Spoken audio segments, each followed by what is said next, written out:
通知廚房。Yo， 大家好，我係通少，歡迎嚟到通知廚房。今日我會同大家介紹一下一個我覺得最好食嘅炸雞翼鱗片雞翼嘅做法，再加埋呢個蒜香魚露蜜糖醬，包你食過之後立即上癮啦！雞翼我哋用清水洗乾淨，然後用廚房紙將佢完全抹到乾身。我用嘅係一啲普通嘅急凍雞翼，買返嚟嘅時候已經分咗件。如果你係用雞全翼嘅話，就要用刀將佢哋分好件先。然後我哋就加入指定份量嘅醃料，將佢醃30分鐘，甚至過夜就更加好啦。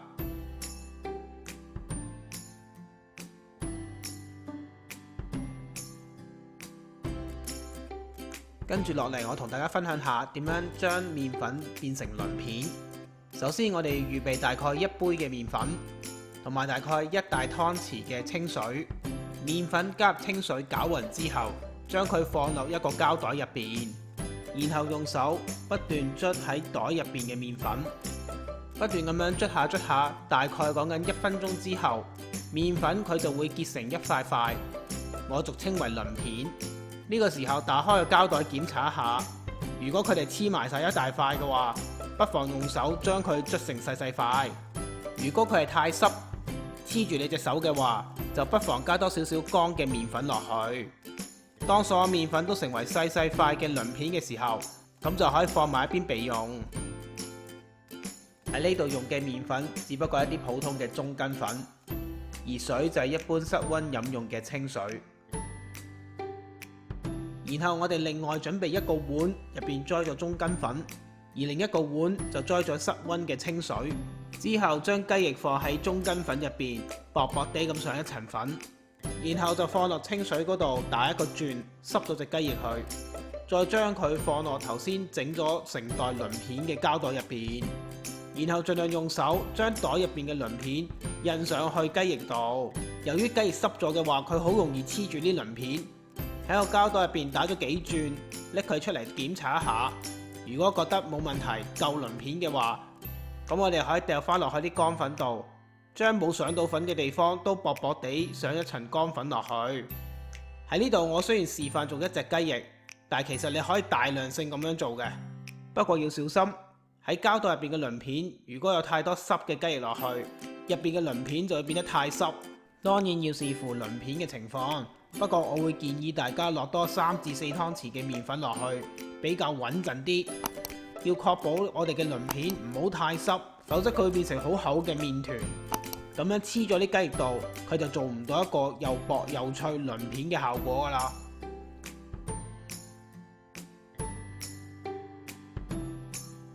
鱗片雞翼最理想嘅做法，我覺得係用氣炸鍋去做，炸出嚟嘅鱗片最香脆少油。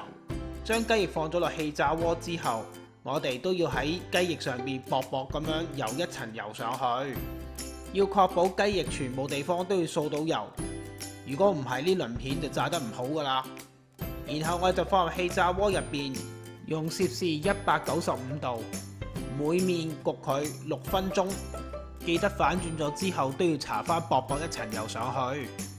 如果用焗爐嘅話，就要用攝氏220度。每面焗佢8分鐘，另外亦都可以用鑊，用中大火將雞翼每面煎4至6分鐘左右。雞翼焗緊嘅時候，我哋就可以準備我哋嘅牛油魚露醬汁。用中火將隻鑊燒熱咗之後，我哋就可以放入指定份量嘅牛油。當煮到啲牛油融化之後，我哋就加入指定份量嘅蒜蓉落去。當蒜蓉開始轉到微微黃色之後，我哋就熄火，將佢放喺一個碗入邊攤凍佢先。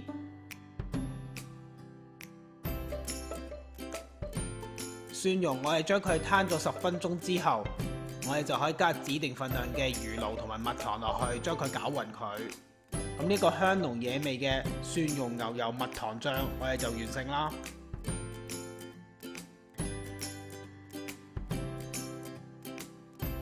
噔噔，我哋嘅鱗片雞翼焗好啦。有咗鱗片加持嘅雞翼，同普通焗雞翼非常之唔同。佢外皮非常之鬆脆，非常之有咬口，但係雞翼入邊一樣咁肉嫩多汁，用嚟送啤酒汽水，包你食完一隻又一隻，停唔到口㗎。唔好唔記得加返我哋頭先煮好嘅蒜蓉、牛油、蜜糖、魚露醬落去啊！加埋落去一齊食，真係非常非常非常非常非常好食㗎！我之前直播嘅時候已經介紹晒俾我班老友試過，個個都食到讚不絕口，上晒癮。你仲唔快啲試下？最後嘥多你30秒提提你，食材嘅份量已經寫咗出嚟啦。睇唔切嘅話，就喺上述嘅網址重溫。要知道我啲食材用咩牌子嘅話，就睇睇呢個短片嘅煙火。睇晒成條片都仲有嘢唔明嘅話，歡迎你嚟到我 Facebook 嘅專頁或者 YouTube 呢度留言俾我。如果大家中意我嘅短片，希望你會俾個 like 同埋 share 俾你身邊嘅朋友，仲要訂閱我嘅頻道支持下我。訂閱完之後，記得要撳埋隔離個鐘仔喎，咁樣你先會收到我最新嘅通知㗎。我哋下次再見啦，拜拜。